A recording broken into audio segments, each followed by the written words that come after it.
I Shouldn't Be Alive is a show that tells the true stories of people who, as you might have guessed, cheated death.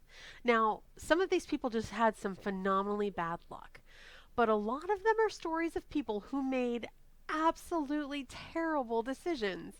And instead of getting their karmic retribution, they lived to tell the tale and ended up on television. Stuff like, with 8 ounces of water between them, Bob and Martha decided to take an afternoon drive in Death Valley. Or, having watched the climbing team with $10,000 worth of gear and three Sherpas begin their ascent, Brooklyn and Braxton decided with their light jackets and new sneakers, they too would make the climb. At some point in the show, the announcer always chimes in with, and that's when they made a near fatal mistake. But I'm not here to make fun of these people. I'm here to tell you how I almost became one of them. I was in Ireland on a speaking gig, and someone had recommended to me that I hike the cliffs at Howth. And so, a couple things to know about Ireland. One, it has the friendliest people. Two, it has the least signs. I don't know why, but they're like allergic to signage and addresses there.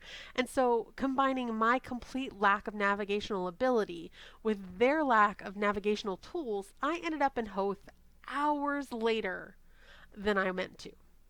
But I decided to press on with the hike, and it was stunningly beautiful, but also a little scary. It's kind of an uneven path. There were some little steps that were like above my waist, so I'm kind of climbing up like a spider monkey, and the whole thing is on the edge of a sheer cliff.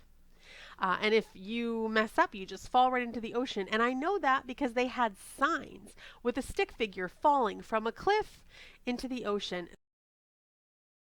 There's no way those signs are pre-printed. They had to get those custom, right? Anyway, so I'm going up and it's getting to be kind of dusk, and I have been told by several people to make sure I was done before the sunset because it gets really dark and becomes too dangerous, and at that point, you just have to spend the night there. And as we've previously talked about in other comedy bits, I don't camp. So the thing is, once you hit the summit, there's like a road down, so then you're fine. It's just you have to be off the cliffy, hikey part.